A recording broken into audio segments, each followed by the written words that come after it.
Horror movies with TNA, a randomly selected horror movie clumsily dissected by two buffoons.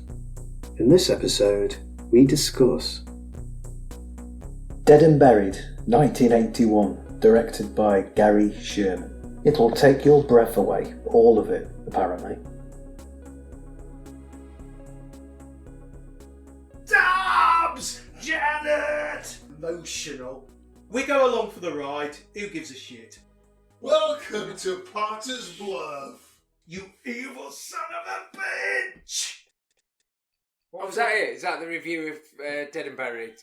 Gary A. Sherman. Yeah. 1981 film. That's it. Directed by Gary A. Sherman. I just said that. Directed by Dead and Buried 1981, directed by Gary A. Sherman, who also directed Poltergeist 3 from 88. Ooh. He directed Wanted Dead or Alive 86. Not bad. Lots of films with dead and death in the title as well, actually. What Wanted Dead or Alive was a good film. It was alright. Okay. I remember getting it out at the video shop and watching it. Great story. Thanks for that, Tony. He was in this film. Jack Albertson as Dobbs the mortician. He was the grandfather in Charlie and the Chocolate Factory. Oh, was he? Yeah. Wow. I'm usually quite good at that. I did not recognise him. Are we not going to talk about the writers, which was the big selling point back in the day? So Dan O'Bannon and I'm going to get the pronunciation wrong. Ronald or Suchet. The writers of Alien. And on the poster, which is an amazing poster. If you haven't seen the Dead and Buried poster, it's really good. Really, really good poster. It's got a lady's face poking out some like arid desert sand. Yeah. But then go on. Yeah, it's a good poster, isn't it? Quite striking. But anyway, but the tagline as well. I can't remember the tagline, but I remember it saying from the people that brought you Alien, and they did one of my favourite films of all time, which is Dark Star as well. So I've told you now, and it's got a big round tomato alien with big duck feet, tickles Dan O'Bannon in a lift shaft. I mean, you don't get no better than that. Tickle on the shaft. What I have read since then is Dan O'Bannon said it was mainly Ronald that did the writing. And he only put his name on as well, so that it could be the people that brought you Alien. Yeah. Because he disowned it, because he wasn't that happy with it. But then Dan O'Bannon was a bit of a moody git. Having said that, made ace films. Yeah. Wrote Alien, and he wrote and directed one film that I've not seen, The Resurrected, I think it was called. Should watch that. And obviously, he did Return of the Living Dead, which is ace. Yeah, good film. So this was a video nasty and better quality than a lot of the films on the list. We've talked about a few video nasty films, ones that we quite like, and this was better than some. This was a mainstream kind of one. Yeah. It doesn't make a lot of sense why it was ever a video nasty, to be honest. Again, you add it to that big long list of the video nasty 72 films. It's one that's probably better quality than most. It seems a bit odd because it seems like quite a... But it's a studio film. And unlike a lot of the films, it's not trying to push a lot of buttons and trying to offend people. It doesn't seem. It seems like quite a standard film, but it got dragged into that list for some reason. There's bits of it which we'll get to, which you might be able to understand why it went on the list, but generally not. Right, let's get straight into it. So we said Jack Albertson, Dobbs the mortician. He was in Charlie and the Chocolate Factory. He's probably his most famous role, really. Did you pick up on anything else he'd been in? I didn't spot anything. James Farentino as Sheriff Dan Gillis, who was definitely the main character in it. He plays throughout. He's in a shed load of TV and movies, but I didn't really pick up on any kind of horror movies or anything he was in. Didn't see anything. Not many horror films. It was quite a famous actor around that time. Yeah, he's been in loads of stuff.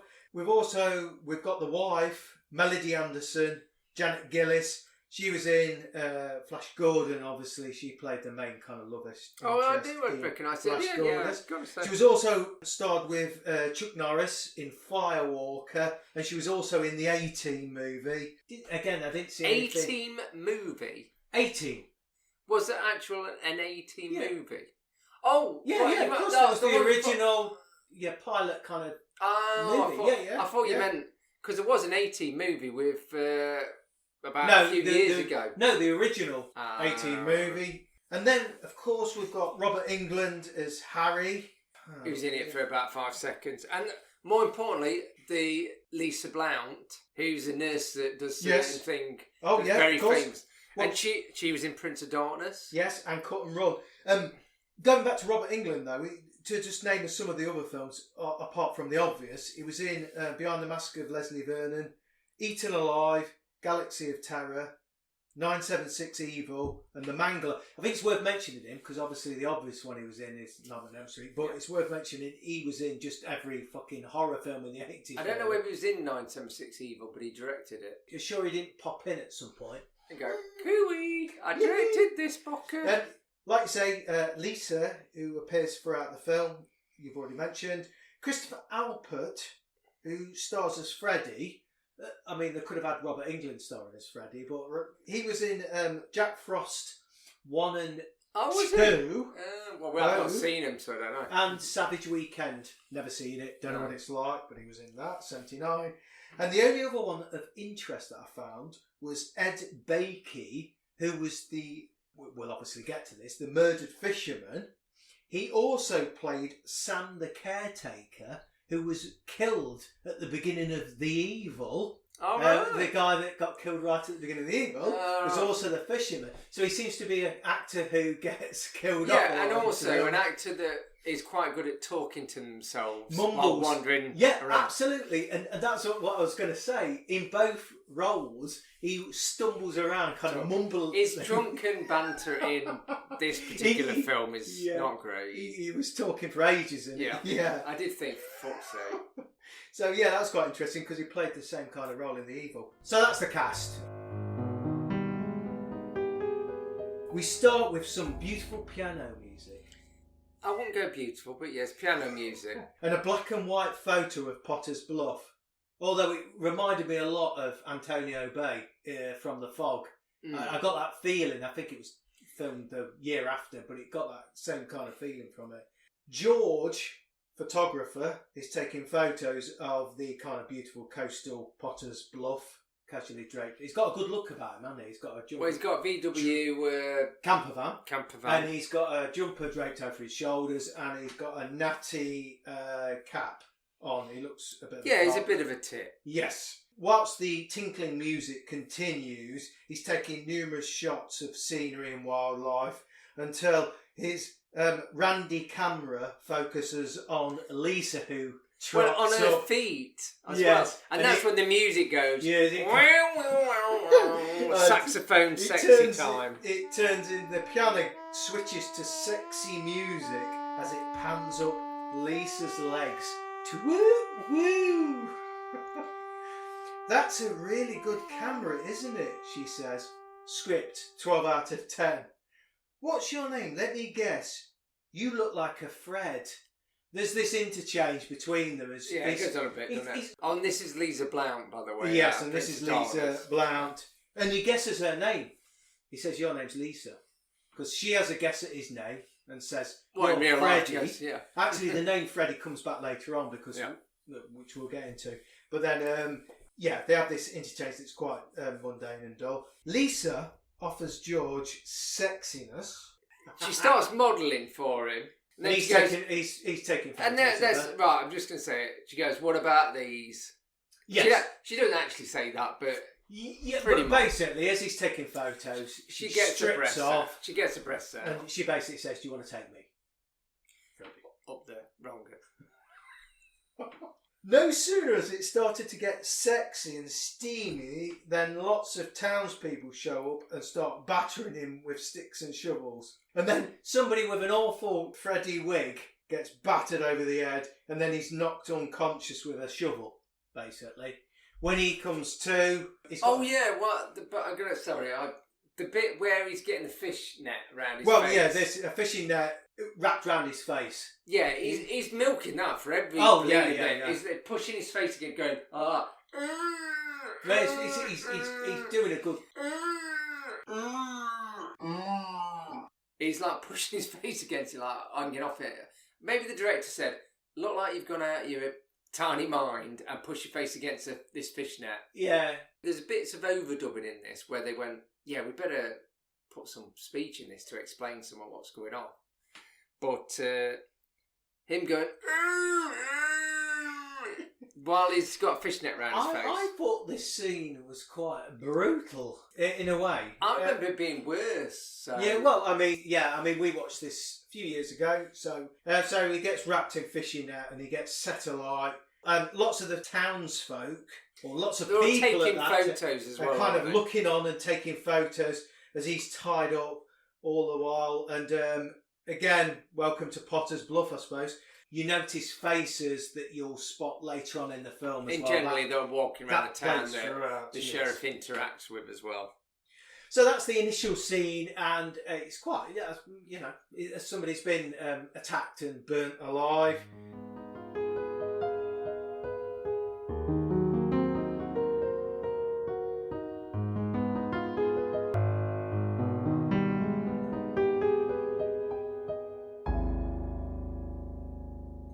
Then we immediately go over to a burning car, a burnt body. Yeah, we've got a burning car, burnt it's body. upside down, isn't it? And where we've got the emergency services and Sheriff Dan Gillis is on the scene.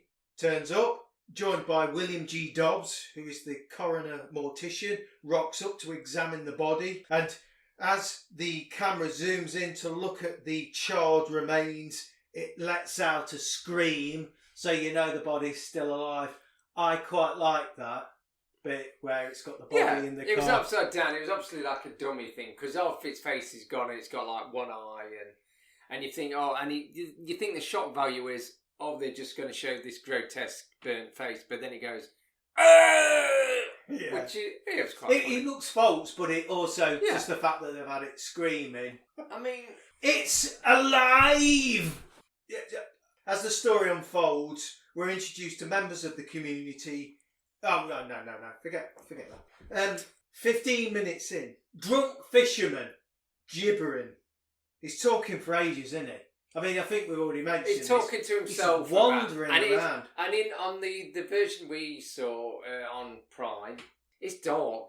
I really struggled to see what this guy was doing. I'd be interested to know if it was like this in the original. It's very dark. All you could... Basically... It's a dark scene, and all you can hear is this kind of drunk fisherman in the darkness, kind of stumbling around. You see him later on when he's mumbling getting to killed. himself. Yes, but that goes on for a bit, doesn't it? I thought. Yes, I think I said, and I've written this a couple of times. Drunk next goes on a bit. Yes, he's again set upon by these people. I just put slashed, stabbed, and then harpooned. It's quite brutal. He kind of gets a bit kind of slashed. The slash on the face, slash on the face. The harpoon again, I could not quite make out what was happening because it's quite dark. But they sort of slashed down his face and across, and it's quite convincing. Yeah, that I mean later on it's not so much, but that's probably one of the best murders, isn't it? And again, I suppose it's quite unsettling because it's like a group of people again who've just come out of nowhere. This is a strange person in this town. They've been attacked and murdered. Yeah, I would say even though I thought it was sometimes painfully slow, we've had 2 murders in 15 minutes. Yeah. Which in a lot of the films we've watched, it would be an hour or so. Yeah, straight into it. But in this, it's straight away. And you think, so you should be more... It's more of a payoff in that. And by the way, this doesn't mean I'm going to review it badly or good. It's just... It doesn't make a lot of odds in this. There's a fair amount of murders or not interspersed, but it's almost TV movie-ish in between them, if that makes sense, I thought. There's not so much a build-up of tension. There's... Stuff happens, then we get another murder that's might be connected or not.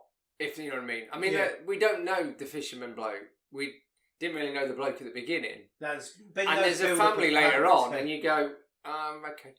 Yeah, you don't. They kind of come out of nowhere and Yeah. they're dispatched, aren't they? We get some scenes then where they start to introduce Dobbs, the mortician, and you get this feeling that he treats his profession almost like he's an artist, doesn't he? I have written the bit down. Are you going to recite No, it? you go for it. Yes. Well, something like he says something like, and I'm paraphrasing a bit. He goes because he's speaking to the sheriff and they have a dialogue. So obviously introducing Dobbs as more of a big character, which obviously becomes even more apparent towards the end. But he says something like, when he's doing the mortician, and I think they say, "Oh, you put makeup on him," and he goes, "No," he goes, "This is an art, and I am an artist." Yes, he treats himself very much as almost like a sculptor, like an artist, doesn't he? So and he also says, "I make souvenirs." The sheriff, he's already started to get a bit of a hunch that there's foul play because he's already questioning what had happened in the initial kind of car crash with the burning body. Yeah, he did thought that was dodge. Yeah, he's kind of questioning that already, and he's talking that through with with Dobbs before he gets a radio call through to say they found another body at the boatyard, which is obviously the fisherman we've already talked about. So, Murder Sheriff Gillis was right. He's even more convinced now they found another body, that the first body was also foul play. Throughout his investigation, he keeps receiving contradictory info about his wife as well. So we've got these scenes where he goes back to his house, and this is all kind of, I don't know if it's that great, but he talks to his wife, and they have this interchange where his wife is telling him things where he's kind of finding things that are kind of contradicting her stories. Yeah, and there's one incredibly long scene later on where you go, "Oh, for fuck's sake." Fuck me, it goes on about 10, 15 minutes. She's kind of giving him bits of information, and where he's, for some reason, with this murder, he's starting to think that she's somehow involved early on in the film as well, but she is kind of giving him hot bits of but she's a bit information. weirdo anyway. Yes. Janet Gillis, though. Are we going to the hotel clerk bit where this is ace? This is my favourite bit of the So now the sheriff goes and talks to, I don't have his name, the owner of the hotel.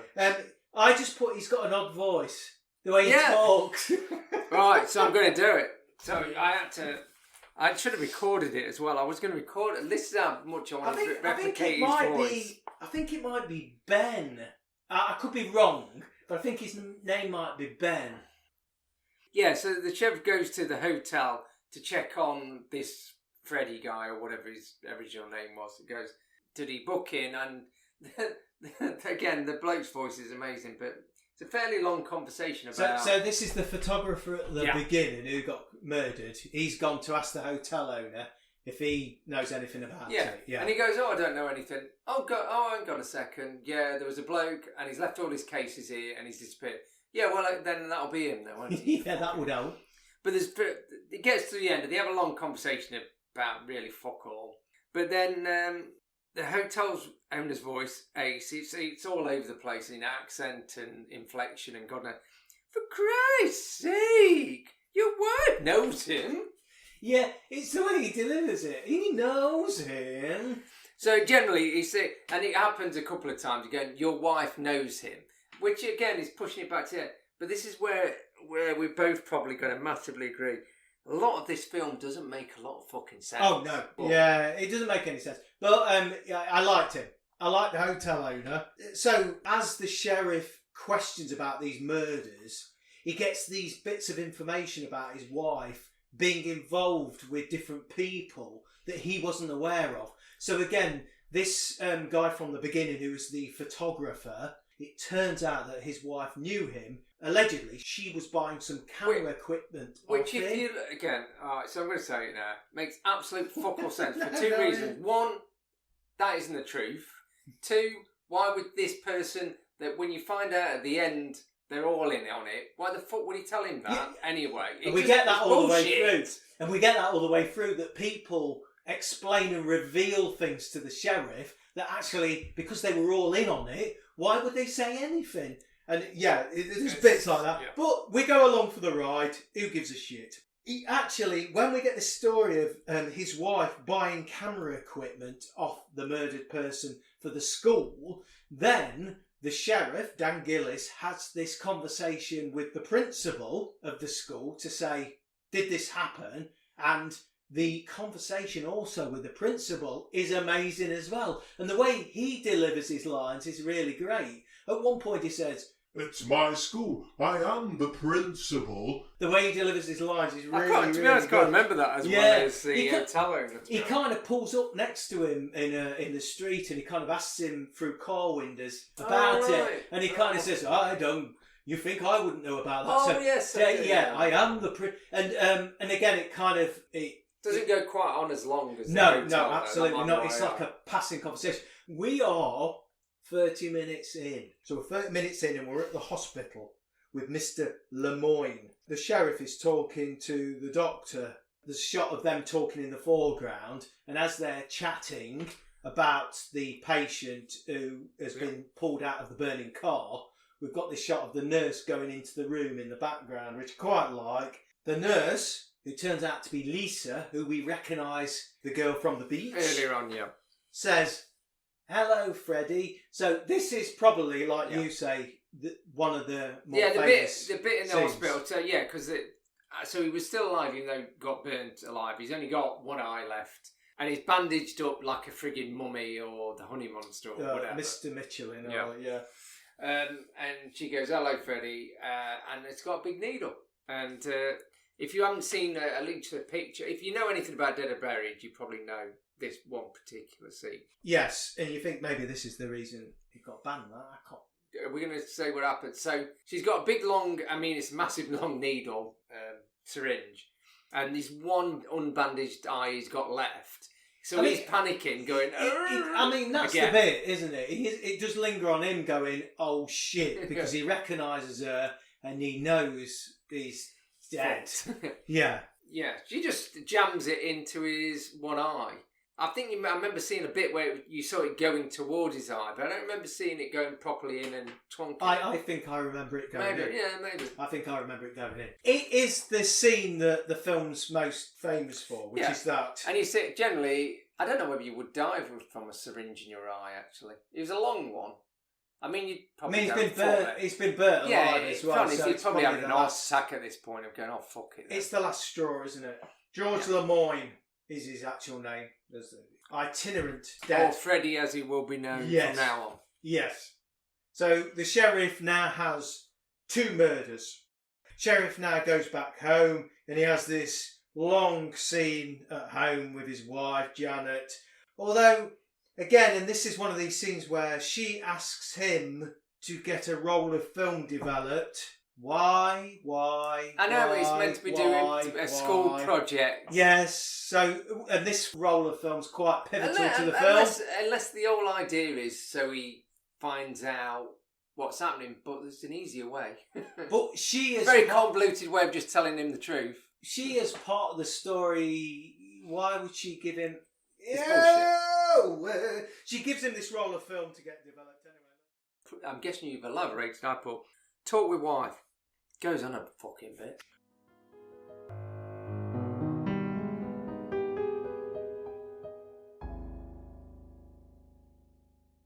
However far into the film we are, family turns up to Potter's Bluff at the cafe. Welcome to Potter's Bluff. Asking for directions. So as they're asking for directions, we can again see lots of faces of the village people and the killers. And now Freddie is there, so he's been done up after looking like a marshmallow man. Yes, yeah, we recognise He's Freddie. He's got 2 eyes and all his teeth. Yeah, we start to recognise the people who have already been dead that have come back. Things are not going to go well for this family. We can tell this straight away. Well, yes. Is it a young boy that's there as well? So that's the one. Yeah, so there's a mum and dad and a young boy. So they go into the caf to ask for directions and ask for where they can get gas from. As you've already said, the significant point of this scene is that it reintroduces Freddie, who was George, the photographer. So we now realise, and that's quite a key bit, isn't it? Because we see him again. Yeah. He's meant to be dead, and now he's suddenly alive, looking really well. He looks better than ever, so something spooky. So it goes from being a murder kind of thriller, it now turns into a bit of a horror film. Because he's somehow come back to life. Yeah, so you realise there's something supernatural. And I do wonder, I suppose it's about 40 odd minutes in, but whether they shot the load in the film that early. You know what I mean? They could have just said, well, these people are just like a sect killing people. But when as soon as they show him, it's like, oh, right. Well, that is the shift of the film, isn't it? That is the shift. The family gets directions and they leave the calf, but they crash because something jumps. They're driving along and they get distracted and they crash the car. And they end up wandering into an old empty house. They're shouting for help. And then they are attacked by the residents of the town. Actually, somebody bursts through a window and again says, "Welcome to Potter's Bluff." A lot of for effect bits in this. I mean, this is a bit spooky, and mainly because they've got a young kid, so obviously the kid. Yeah, I think that's the dramatic bit about it. That it's a family. I did think the scene in general just went on for a bit too much as well. And also because I've written down here, overdub of the crying kid is fucking awful. So it's obviously a youngish woman going like a cat. Yeah, pretty much. Listen to it. It just then it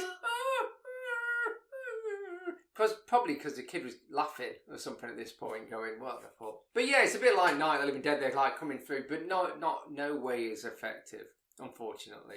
Yeah, but again, you don't really know the family, so you don't really give it a flying fuck. Yeah, there's no kind of character and it never development. Actually, it's just, you never see them again, do you? Do you see in one of the later scenes? You see the child in the classroom. Yes. When she's doing the lesson, you see I did think they made a bigger deal out of that than they needed to. But otherwise, who gives a shit? When the family are trying to get away, I thought the silhouetted townsfolk looked quite good. They're trying to drive away, and all the town are wandering across. Towards a bit like the fog again, actually. Yeah, definitely. I thought a lot of this film was very reminiscent of the fog, but not probably as good. But yeah. Right, so this scene is they're managing to escape, so they're driving very quickly, and they inadvertently cause the sheriff to knock somebody down in his car. So this is quite a critical bit. Yeah. So the sheriff is shocked, he accelerates, knocks somebody down, and when he gets out to check on this person, all he finds is a severed arm stuck to the fender of the car. The pedestrian who's been knocked over then I think knocks him out and steals their arm back. Yeah, I found this quite funny because he like karate chops him with his one arm. So he suddenly gets up while the sheriff is looking, go, there's a fucking arm here. And the arm's moving, that's the other thing. Yes. It's stuck sort of jumping about. It's still moving, yeah. And so he's going, what the fuck? And while he's looking at that, the bloke jumps up and goes, I'll have my arm back, but I need to karate chop you with my spare arm. Thank you very much. So again, the sheriff's been bombarded with all these different situations and he's thinking, what the fuck's going on? He chases after this person, he doesn't know who they are. So the sheriff follows this person into a barn or something. There's a bit of a good jump scare at that bit because he goes into a barn and I think he's searching around in the darkness and something jumps out, but I think it's just a chicken or something, it's something that's I don't fucking know. Something jumps out at him and there's a bit of a jump bit. Who fucking I vaguely remember that bit. The trouble is, I'm remembering the boring bits more than the exciting bits. So, but then he goes back to his house, doesn't he? And then the conversation with his wife, which is back at home with Dan Gillis, Sheriff Dan Gillis, talking to his wife. This is where he finds this is where he's searching in his wife's drawers and he finds a voodoo book. Well, he's searching for his bullets, isn't he? Yes, he's looking for his bullets. He doesn't know where he keeps them, which is worrying in itself. And then he finds a voodoo book and a dagger in his wife's drawer. And he challenges her over that. Again, it's his suspicion of his wife that something's not quite right. So he questions her, and she says that she is teaching the kids about voodoo, black magic, all that kind of thing. Yeah, witchcraft. He reads a bit about it, doesn't he? And there's something about to resurrect, you need a violent death, which is meant to explain why everyone gets properly twatted. Yeah. Yes. Having said that, again, that's the other thing. Obviously, I mean, we explained it before we get to the punchline, but the general thing is that the the town want more people to join their ranks. So they're like going, oh, we'll have you lot. You know what I mean? So anyone new that appears, they go, right, we'll have But you why? lot. Why, Tony? Why? It doesn't make Why? I don't fucking know. Especially if they constantly are living forever anyway. What the fuck do you want more cunts for? Unless they're getting bored of some of the twats in there. Ah! Later on, a late model Ford gets pulled out of the ocean, so we know the family didn't escape. Because it never... Even though we didn't see it. Yeah, weird. They don't... they show them escape, but they don't escape. How weird is that? No, because... Yeah, Did they not want to kill a family? Well, we have 10 minutes of them running around a house, almost getting killed, and they escape. And then you go, no, they didn't. And you didn't see that bit. So they escaped, but they didn't escape. A kid's toy is found, aeroplane toy is found in the wreck to confirm it was the family we saw earlier, but we kind of guessed that anyway. But Gillis decides to take some arm scrapings to get the local doc to look at them, so he takes arm scrapings off the fender from when he hit them earlier. It turns out that the scrapings, they've been dead for 3 or 4 months, so again, nothing seems to add up. It all seems weird. Ben, the hotel owner, it was Ben, I was right, is in a right 2 and 8. He tells the sheriff that he's seen George Lemoyne working at the gas station. So again, George Lemoyne, who is the photographer, he's just seen him. But again, that doesn't really make sense, but it doesn't matter. But he's seen him, so he tells the sheriff, and the sheriff doesn't believe him. He says, well, it can't be because he's dead. Yeah. And Ben Again, says, unless but I saw him. But I saw him. Again, like his overacting's fucking terrible. But I'm trying to think of an excuse now, and I'm thinking unless the hotel owner was converted after this, because otherwise him making a massive song and dance of it doesn't make any fucking sense. I don't know whether it's well, and we'll get into this at the end, but I hope not into too much detail. But I don't know whether it mentions something about them having quite short-term memory thing. Listen, I next don't remember that bit. we're going to go to the next scene. Hitchhiker, young girl jumps in with an old-timer who offers her a lift. It actually turns out to be the dead fisherman who's suddenly alive again. Right. So everybody's turned up alive. You sure you want to ride with me? How do you know I'm not a dirty old man? Again, there's He lots says to her. Yeah, I know. I mean, she generally ignores everything. Very nonchalant about everything he says. I have said, if you in the 80s, if you're a hitchhiker, you're fucking dead. You've signed your own death warrant, I'm afraid. So anyway, next minute, she's on the ground. The villagers are surrounding her. And somebody caves her head in with a big rock. Again, you don't really see anything, but you do see her smashed in head later on. Yes. When Biggs is putting her back together again. Dobbs is putting her back together. You don't see her head get smashed in, but again, you do see her afterwards when Dobbs is putting her head back together again. So this is my favourite bit, actually, in the entire film. I The think it was mine. reconstruction of her face. Yes. Like they used to do with werewolf films, it's phased film. Yeah. It kind of shows the Time gradual lapse. reconstruction, doesn't it? Yeah. So when this young girl who's had her head bludgeoned in with a rock is taken back to Dobbs, I keep saying he's Brit. Dobbs, it shows this reconstruction, and it kind of does suggest there is an artistry like he's been claiming to her work. I think that scene kind of plays out quite nicely. Yeah. Because it's quite nicely done.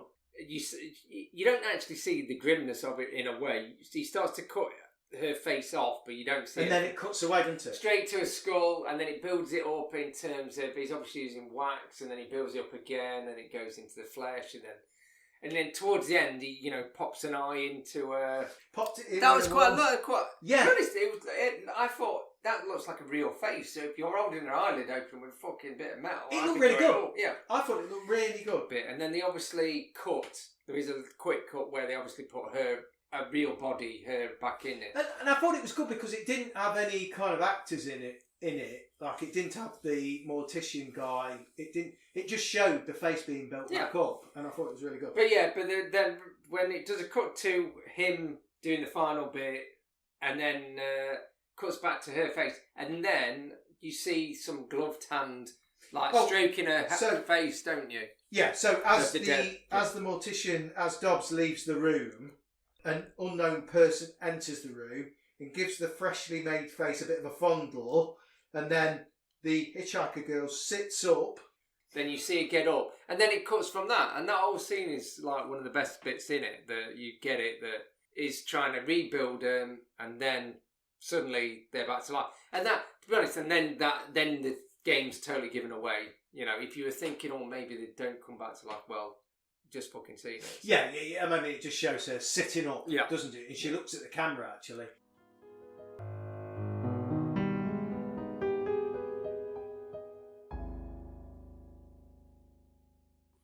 Then we go over to the doc.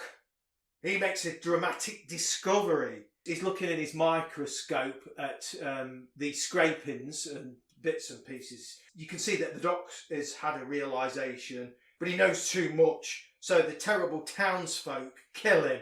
What do they do to him? Right, so this is bullshit. So he's got a spare massive cylinder of acid, and this is where the overdubbing I mentioned earlier on comes in, when they're trying to explain something that they didn't really do in the film. So they just pin him down while he's looking over the microscope, pin him down, and then they pipe acid. Yeah, there's two up his tubes. Nose. He goes up his snout. Yeah, but the point is, you don't know exactly. It's just a big clear cylinder of liquid. So he obviously has to say, overdubbed, "What are you doing? That's acid." Yes. What did you do? Yes, again, it's the face is awful. Beautiful as it's. Stan Winston did this. I was going. All the rest of it's ace. Who's that? Stan Winston. Did he do? God, I'm going to get all this wrong, aren't I? Did he do Terminator? Hello, Mr.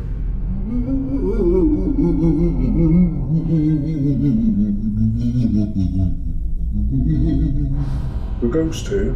Stan Winston, effects artist. Get a load of this lot. The Wiz, Zoltan, Hound of Dracula, The Exterminator, and The Thing, The Entity, Friday 13th Part 3, Starman, The Terminator, Aliens, Predator, Pumpkinhead, Edward Scissorhands, Predator 2, Terminator 2, Batman Returns, Jurassic Park, Tango, Congo, The Island of Dr. Moreau, The Relic, Small Soldiers, Lake Placid, Pearl Harbor, Darkness Falls, Big Fish, Iron Man, Avatar, Shutter Island, to name but a few. What a busy little bastard. It has a face that's being pumped under the skin with acid. Yeah, but it's like maybe this is what would happen, but there's like greeny black stuff pokes out of a badly plasticky face. Yes, it starts bursting through his cheeks and his face, and so the doc dies. Then Dobbs, the mortician, goes to the sheriff and reports that he's embarrassed to admit that one of his bodies has gone missing, which is the hitchhiker girl, which we now know is sat up and walked away. And again, you question, when you know the full story, why he would report that, but we'll get to that later.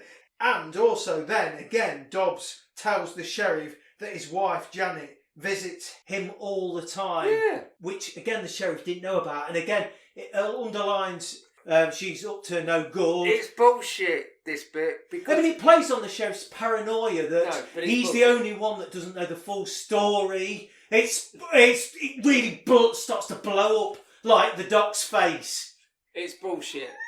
What the fuck are you on about? What's this to do with anything? And then even when he goes, there's a body go missing, he goes, well, how the hell, well, how would that have? He goes, it's embarrassing, don't tell anyone because people won't want to come to me. In fact, I'll double check. Yes. Well, all right, no, do that. Well, actually, he says it would be embarrassing, mortician, to lose a body. He said that his trainee, because he has the young lad working for him, he says maybe he's put the body away somewhere, so I need to check. So he does kind of question himself in case, hey, listen, now... He does question himself, so the sheriff says, well, okay, you go and have a look at your fucking paperwork. Would you not do that before you report it to the police? Well, yeah, you probably would. The sheriff gets a telex about George Lemoyne So he decides to dig up the body, but when they open up the casket, they found nothing but a beating heart. It's not beating heart. Boom, boom, It's not boom, beating boom. heart. I'm sure it was beating. Boom, boom, boom. So the sheriff starts to suspect Dobbs. Ernie, from the chemist, has got Janet's student's film ready because she'd asked the sheriff to take it in to be developed earlier on. Which doesn't make any fucking sense. Yes. So Dan goes to pick it up, and also the sheriff gets reports that Dobbs got sacked from his previous place for fiddling with bodies or something. Experimenting, not fiddling. Or doing something off the records with the bodies. So Dan starts to Dan starts to Suspiria. So Dan starts to Right, so Dan starts to suspect there may be something on this roll of film of Janet's, and this is where the sheriff's world explodes and implodes, because when he gets back to the house and plays the film, it's a black and white film, it's a house. It's quite creepy. I like this bit because it's creepy. Like a home movie kind of shit. Yeah, and because, you're going to explain it, but the bit where all the rest of the townsfolk sort of like taking photos. Peering and leering over. And generally it's two people having sex and one stabs the other, the woman, and you don't see the unidentified woman. Yes, unidentified woman. Stabs an unidentified man. Yes. But then they like sort of leering and coming in and you think, what the fuck is this? But then the sheriff notices that one of the people that's leering in is Dobbs. Dobbs! And also, doesn't he realise it's his missus? And then his missus, Janet, the wife, is also the lady that stabbed the unidentified man in the sexual tryst. Dobbs! Janet! Emotional. And his world implodes and explodes. Yeah, so the sheriff quickly goes and confronts Mortician Dobbs. Dobbs is cuckoo, and Dobbs the Mortician starts playing all these films on the walls. It's going projected. It's really good scene. Lots of black and white films of murders. Why he's set that all up? Don't know. He's prepared it, hasn't he? Yeah, and it looks really good. And all the way through, Dobbs is rambling and ranting as the sheriff overreacts, and he calls it black magic, and Dobbs calls it a medical breakthrough. I'll take my secret to the grave, he claims. And he also says the others would fall apart in a week if I didn't keep touching them up. And that's probably why he got sacked from his last job. Yes. But he does say, but Black Janet, magic listed. and he says, but Janet, he talks very fondly and tenderly about it, but Janet, she was my masterpiece. I could go for 3 weeks or a month without touching her up, he says. It's all wrong. And then the sheriff shouts, you evil son of a bitch! And then the sheriff turns and is confronted by his wife, Janet. And she says, tenderly, she begs to be buried, laid to rest. Yeah, and this scene's good because, he shoots her first a number of times, and then she realises she's undead or whatever. It's not. Again, there's no zombies in this. They're like just dead, but they're still alive. Yeah. So undead is probably the right. But then word. they all just start falling to bits. Yeah, and that's you why you see need the different mortician. Yeah, you see different members of the town kind of slightly crunching. falling. Yeah, towards the end you realise they're all crunchy. But yeah, and it goes to a bit where you could say it's creepy, but it's more sort of weird and tender and all whatever and morose, which is that's the other thing about this film. It is quite damn beat that he starts burying his wife, who's talking to him with his hands, just grabbing dirt, throwing it into a grave, and then she starts pushing the dirt onto her own face, which kind of buries herself. Yeah, and then all the townsfolk turn up to go, all right. Should mention he does, just slightly prior to that, he does shoot Dobbs. Yes. And Dobbs, in his dying moments, starts to bring himself back to life, and he even slaps on a bit of lippy. Well, you got it, right? Well, yeah. It's part of the black magic, right? Yes. He escapes from the townsfolk, and he ends up returning to Dobbs, who then shows him the final scenes of the film that they watched before, and he realises that in the film, the man that got stabbed by Janet was actually the sheriff, so he then realises that he's been dead all along. And the last scene, which is the best bit. Well, it's not the best bit, but it's the good twisty bit. Is he's like got his hands up to his eyes and he just focuses on him. So he's not in a good place. He goes, No. you know, oh no, and then he pulls away his hands and you realise, and all his hands are knackered and they're starting to decompose on. Yeah, and then he realises, well, he should have done from the film itself, but then he goes, oh shit, I'm dead as well. And then you just hear off camera, it doesn't cut, Dobbs going, let me fix them for you. And then it freeze frames and ends it, which is good, because not many films end as fucking like that, where it just freeze frames on a really shitty... It doesn't try to give you a resolution to the film, does it? No epilogue or whatever. Yeah. He screams. I scream. We all scream. We all fucking scream. I thought he was going to pull his own eyes out when he had his hands up. Did you? Well, no, yeah, but that would have been a rip-off for The Man with the X-Ray Eyes, which is a great film. Credits roll, accompanied by a beautiful 80s piano score. I mean, beautiful. I like it. I always like it. The end. Or is it? No, it fucking is. Let's review the film. Mark it out of 10. Not get to the point. Let's review the film.